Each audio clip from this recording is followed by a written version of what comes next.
Good morning students. पिछले video में हमने चैप्टर 6 लाइंस एंड एंगल्स रेखा और कोण की एक्सरसाइज 6.2 की 3 क्वेश्चन कंप्लीट कर लिए थे। आज मैं इसका नेक्स्ट क्वेश्चन है 4 एंड 5। ठीक है, ये 2 क्वेश्चन और कंप्लीट कराऊंगा, फिर आपकी एक्सरसाइज ये कंप्लीट हो जाएगी। ठीक है, चलिए स्टार्ट करते हैं। क्वेश्चन नंबर 4 में ये डायग्राम दिया हुआ गया आपका PQRST, ये इस तरह से आपका चित्र दिया हुआ है।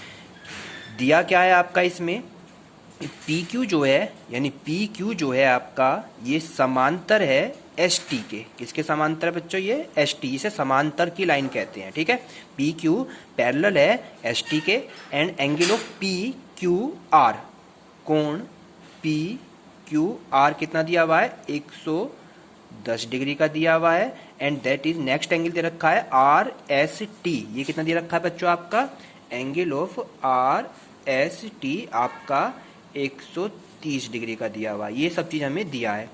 ज्ञात क्या करना है हमें बच्चों? ज्ञात करना है यानी हमें आंसर क्या लेकर आना है? QRS की माप, यानी ये जो एंगल है हमें इसको फाइंड आउट करना है हमें, यानी एंगल ऑफ QRS की माप को हमें क्या करना है बच्चों?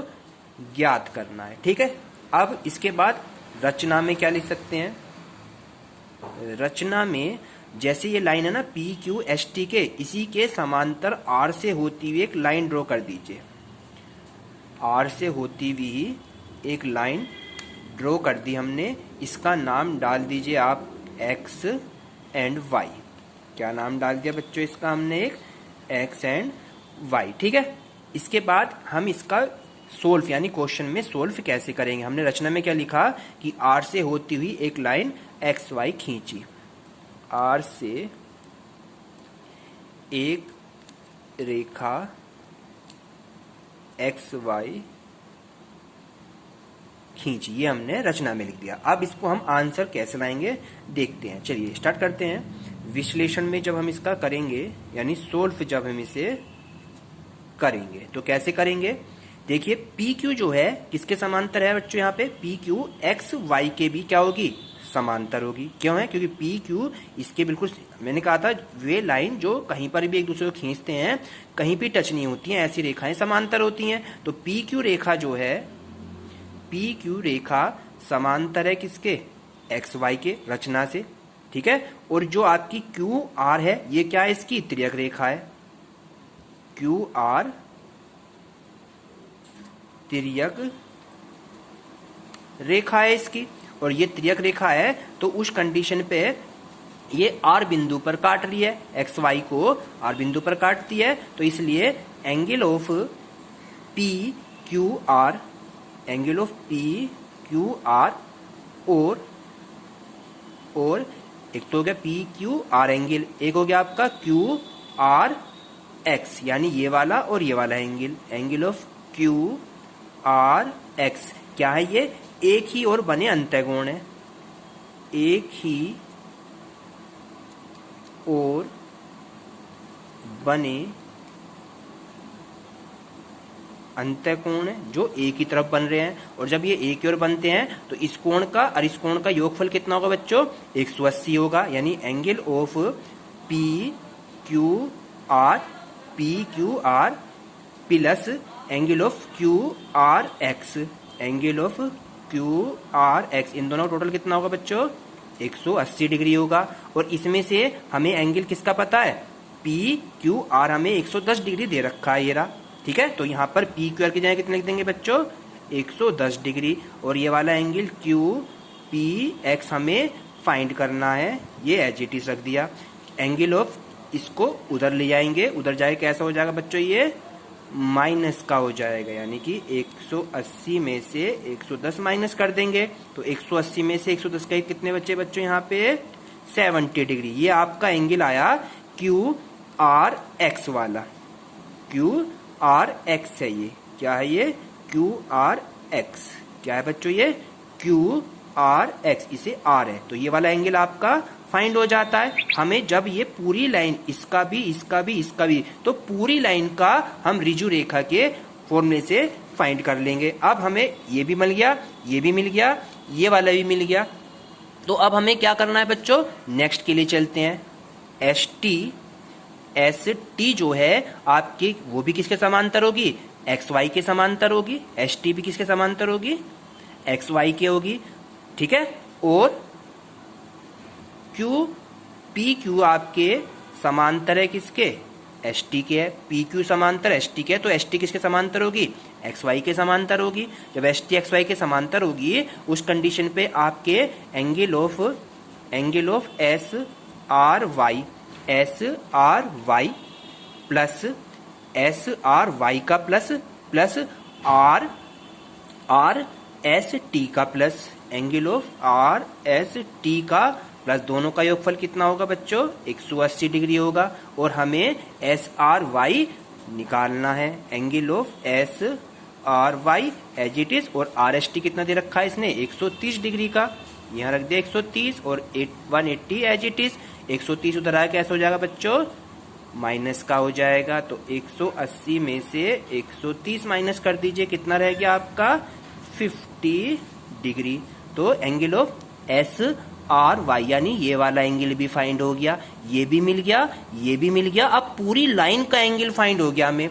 ये पूरी लाइन अगर हम सीधी खींच दें इसे तो ये एक ऋजु रेखा इस प्रकार से बनेगी। अब इस पूरी लाइन के एंगल फाइंड होने के बाद हमें पता है कि angle of P Q R, ठीक है, angle of Q R x, angle of R S T, तीनों का योगफल कितना होगा, 180 होगा। तो उस कंडीशन पे क्या फाइंड करना है, angle of Q R S find करना है, क्यू आर एस यानी ये वाला एंगल हमें फाइंड करना है। तो आ जाइए, इसलिए क्या होगा, angle of Q R X plus angle of Q R S plus angle of S R Y is equal to तीनों का योगफल कितना हो गया, 180 हो गया।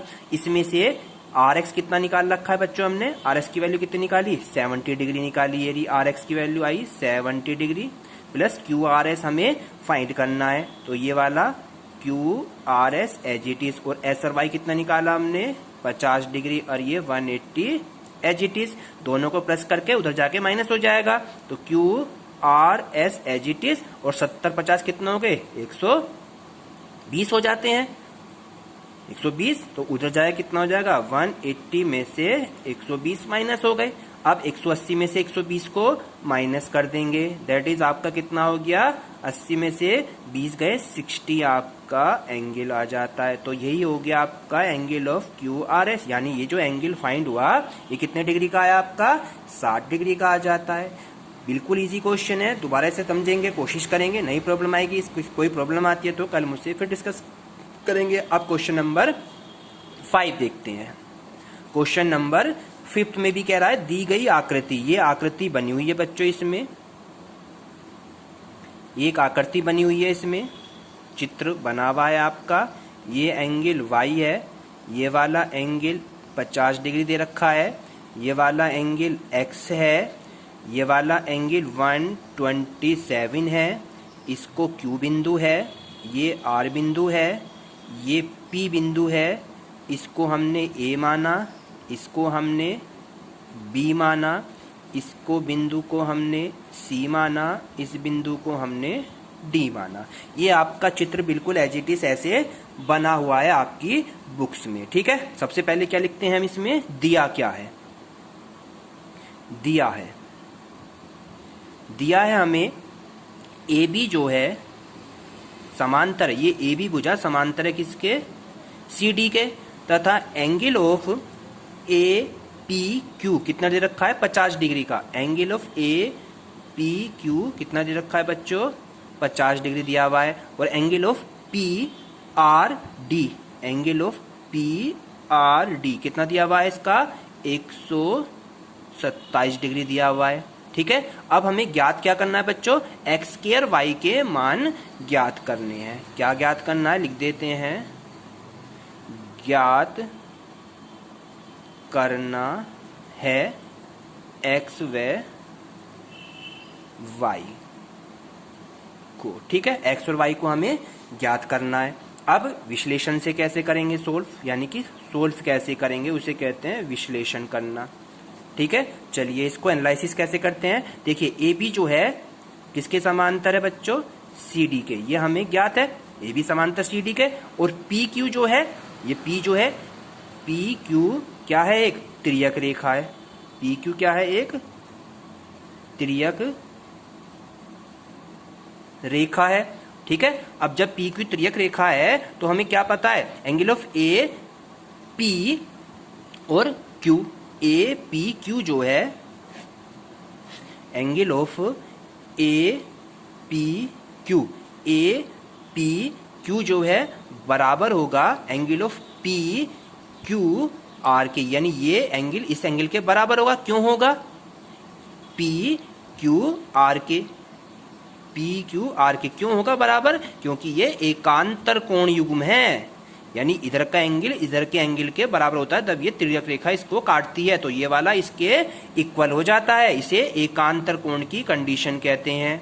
ये मैंने पढ़ाया है सबको, एकांतर कोण से हो गया है। अब देखिए ए पी क्यू कितना है, 50 डिग्री का, और पी आर क्यू कितना है, x डिग्री। तो x का मान कितना डिग्री निकल का आया बच्चों, एक उत्तर आ गया आपका 50 डिग्री, आंसर आ जाता है, पहला आंसर हो गया। अब दूसरे पर आ जाइए पुनः, अब की बार दोबारा से चलते हैं पुनः। देखिए ए बी जो है समांतर तो है ही सी डी के, जब ए बी समांतर सी डी के तो दूसरी तिर्यक कौन सी है, पी आर है। अब की बार पी आर क्या है, ये भी एक तिर्यक रेखा है। अब की बार तिर्यक थी पी क्यू, अब क्या तिर्यक क्या होगी, पी आर हो गई। और जब तिर्यक पी आर है तो उस कंडीशन पे आपका angle of A P R जो होगा, यानी ए पी आर, यानी कि ये वाला angle, angle of A P R जो होगा वो किसके बराबर होगा बच्चों, angle of P R D के होगा, angle of P R D के होगा।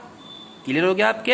अब ये किसी कंडीशन है, ये भी एकांतर कोण की कंडीशन है, एकांतर कोण की। अब इसमें आ जाइए एंगल ऑफ, इसलिए angle of A P Q, angle of A P Q, A P Q plus angle of Q P R, Q P R, angle of Q P R equal होगा angle of किसके, P R D के, P R D के। देखिए A P Q कितना है, A P Q कितना है, 50 degree का, ठीक है। और हमें क्यू पी आर यानी वाई हमें निकालना है, तो angle of Q P R की जगह लिख देंगे वाई, क्या लिख देंगे इसकी जगह, वाई, क्योंकि इसकी वैल्यू कितनी दे रखी है बच्चों, वाई दे रखी है। और angle of P R D कितना है, 127 है।